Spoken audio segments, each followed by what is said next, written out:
time for book club and an interview I have been looking forward to for the longest time.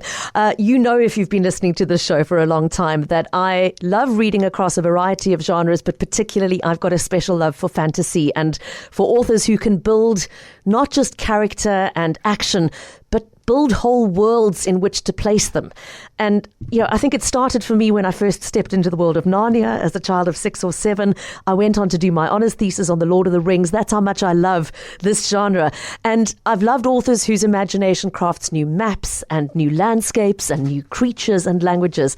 And as I've gotten older, that has expanded to also include writers who don't just imagine new worlds, but also reimagine our world and speculate about what it might look like in the future if we don't take proper care of it now.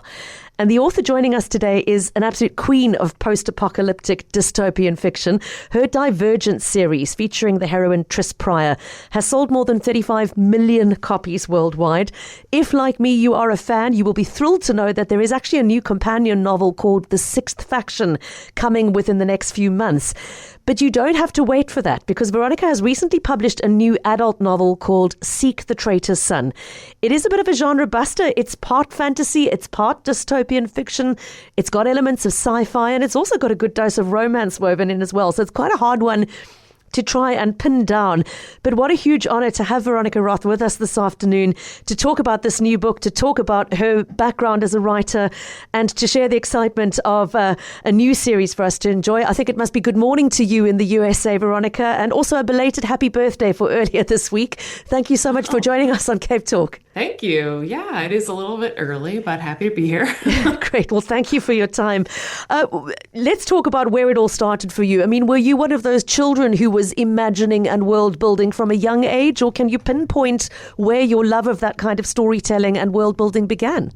Yeah, I was a very imaginative child. I played pretend a lot, maybe when it was when I was too old for it sometimes. But I always loved science fiction and fantasy. And I think the first time I remember reading it was the Animorphs series by K.A. Applegate, which is about an alien invasion. Yep. It's for young readers, but it is dark. So I think that started me off on this path. And I never looked back. Yeah.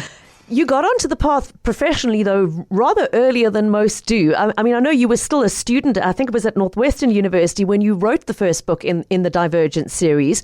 You sold the rights before you'd even graduated, the film rights just a year after that. I mean, it's not your typical author story. Over the years, we've heard so many writers say, I received hundreds of rejection letters. I had to rewrite 30 times and send it to every publisher, and they still turned me down. Yours happened really quickly, really early.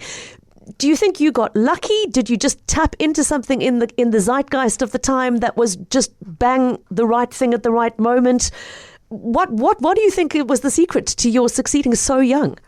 Yeah, I think a lot of it was just timing. It was a moment when there was this strong craving for dystopian fiction, especially in the young adults section of the market, and that was what I happened to have written. So I think sometimes things just line up just right. It doesn't really, the great part about writing books is it doesn't really matter how old you are. It's not like you can tell by reading the book how old the author is. So I think it didn't really matter how old I was at the time. It was just what I had at the right moment. I've got to say, when I first read Divergent, I had no idea that the author who had written it was probably 15 years younger than me, Veronica. So to your point, you don't think about that. You just get so completely immersed in the characters and the world that you've built that doesn't even occur to you. Having said that, having that degree of success so early on in your writing career, obviously it's a wonderful platform to launch further work, but does it come with its own sort of burden attached to it, that people's expectations of the next book are that much higher, or does it come with any drawbacks? Yeah, I think that every author suffers from a kind of what do I do next? After a very successful book. I think that's just a kind of pressure that you carry with you. But you can't write under that kind of pressure. So you just have to try to do something else, which is kind of what I've been doing. I mean, now I have a lot more non-divergent books than divergent books. So I think I'm just continuing on, which has been really fun. It really set me up for a lot of success. So it gives as much more good than bad, I would say. Okay. Now, the new book, Seek the Traitor's Son, it's the start of a new adult novel series. Let's talk first about that move from YA into adult novels. I mean, you haven't only written in YA, but for those who found you via Divergent, is it a case of going, well, that audience has grown up now? Are they looking for something maybe a little bit darker, a little bit deeper, maybe a little bit steamier in places? Or was it just something that's what lent itself to the story you had in mind? Yeah, I think when it came to writing Seek, I wrote it on the side while I was working on a bunch of other projects, like 4 other projects. So it took a really long time. I started in September 2019. And I just wanted to fill a story with all the things that I loved because it was just for fun. It was just for me on the side. So I think I have always loved futuristic fiction, but I love books that don't, strictly adhere to one genre or the other. I love mashing them all together. And so I think it just grew out of that desire to write something that I wanted to read. Now, for listeners who haven't read it yet, obviously we must be mindful of spoilers. I don't want to give away too much, but I can tell you that this is part 1 of, I think it's intended to be a 2-book series, Veronica, the Burning Empire series, to give it its series title.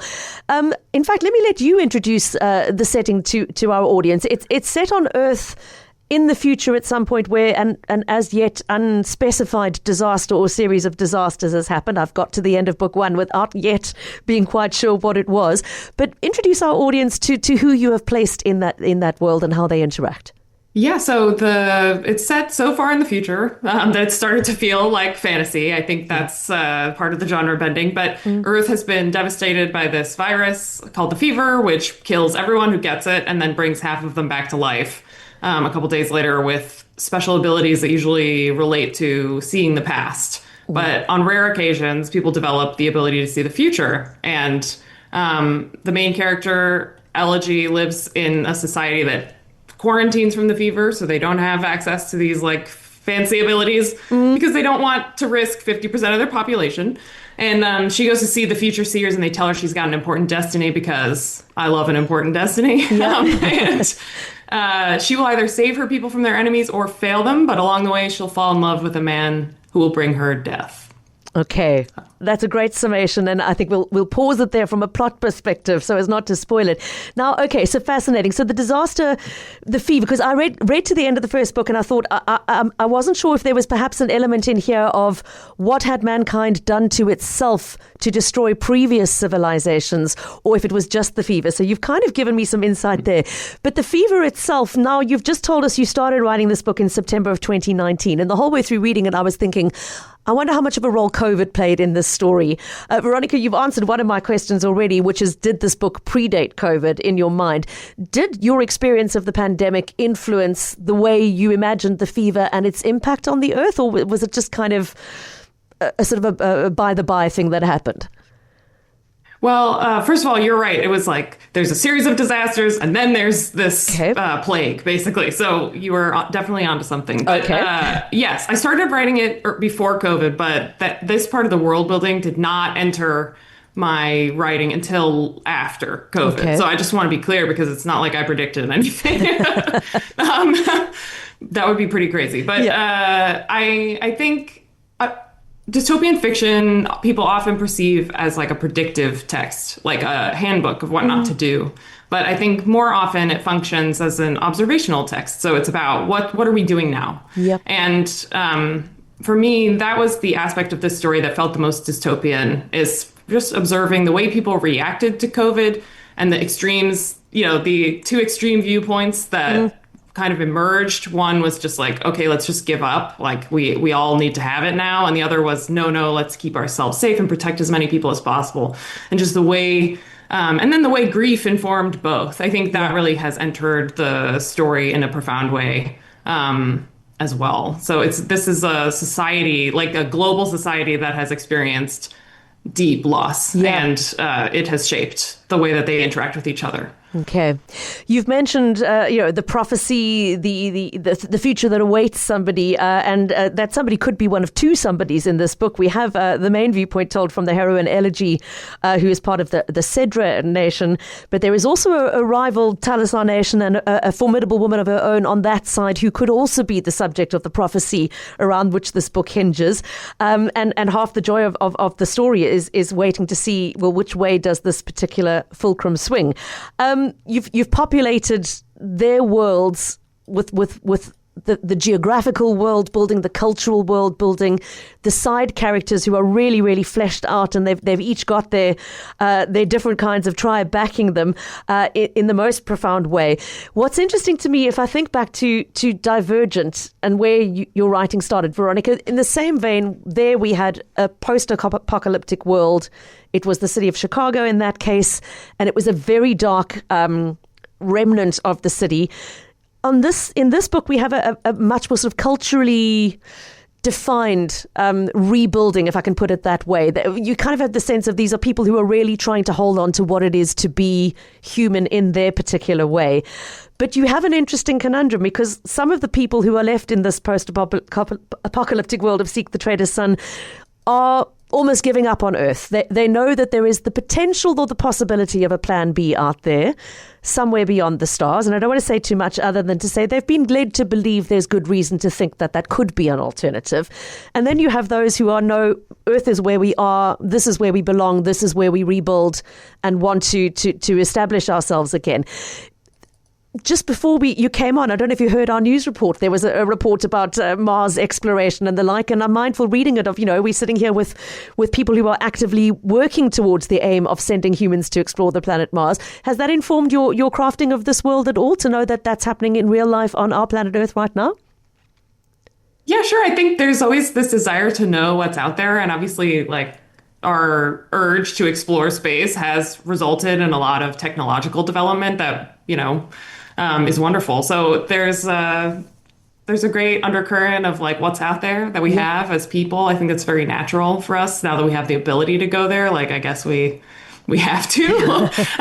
But there's also a feeling, I think, about space exploration that I don't know that I've subscribed to, that's like, what about what's happening here? Like, why are we putting resources toward that when there are so many problems on Earth? And so, again, that kind of like that observation of how people react to certain things is of deep interest to me. But I, as a sci-fi reader, would love to go to space. That's like my number one travel destination. So I have a soft spot for those people, for sure.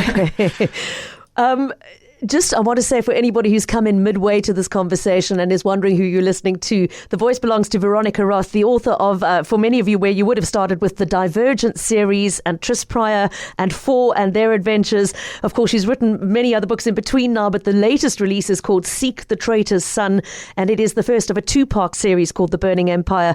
I absolutely raced through it and highly recommend it if you are somebody who loves these genres, and I'm saying genres plural because it really does straddle a number of them, including fantasy and sci-fi. You're going to love this book. I know part 2 is not too far behind. Veronica, my understanding it's due out early next year. Curse the Left Hand, I think. Is that still the working title? Yes, Curse the Left Hand. I think it comes out next spring. Okay, and we'll be waiting for it with great anticipation. But before that happens, we're going to get a new book in the Divergent world, if I can put it that way, because I understand it's neither a prequel nor a sequel. Do you want to explain to us what the Sixth Faction is? Yes, it's been very easy to tell you what it isn't. But the Sixth Faction is an alternate universe version of Divergent, where the main character makes a different choice than she does in the original series and explores the aftermath of that. Okay, so for those who haven't read Divergent, spoiler alert, it's a world in which society has divided itself into 5 factions, and you have some choice in the matter, but you sort of tend towards your particular strength. So there are the erudite who are very focused on intellectual development. There are the dauntless who are the brave warriors. Amity is all about goodwill. Abnegation is about service, and I'm missing one. Whatever. Candor. Candor, thank you. The truth tellers, Candor, the lawyers in the room. And the heroine in that book chooses to switch faction early on in the book. So this is going to be fascinating to read what becomes of Tris if she makes a different choice at the beginning of that journey. I know that there are going to be listeners who are fascinated to read that, because one of them at least has just mailed to me. Emma writes in on my email to say she absolutely loved the Divergent books. And she says, I thought they did a pretty good job of the films. I was disappointed that they never finished the film series. And she wonders, firstly, if you enjoyed the movies or in fact had anything to do with them once you sold on the film rights. We've had this conversation with so many authors who go, kind of once you've sold the rights, it's hands off, but one or two keep a finger involved. What was it like for you? I think a little bit of an in-between. So definitely, mostly you hand it over and you say, I hope I've chosen the right people for this task. Yeah. But they shot the first movie in Chicago where I live. So I did go on set a lot and observe a lot of the behind the scenes, which was really amazing. I mean, I've never thought I would get to experience that. And to see it in my city was pretty awesome. Okay. And then, speaking of film rights, Trina has already read Seek the Traitor's Son. She writes in to say, firstly, thank you for creating such wonderful characters. And she just wants to put it out there that if you do sell the film rights to this one, please can you consider her casting advice? She wants Anya Taylor-Joy as Elegy and Jacob Elordi as Theron, please. Okay, you heard it from Trina. There we go, putting it out into the universe. Do you ever go through that process of imagining who might play these characters if they do make it to film? I can't really, because then when you imagine a character, there's no one that fits them perfectly. So then you're having two different views of the same person. But also with this Seek in particular, it's a big world. So it'd be very hard to adapt. So, it'd be cool, but I'm not counting on it. Okay. But Trina, casting advice noted. Thank you very much noted, for your email.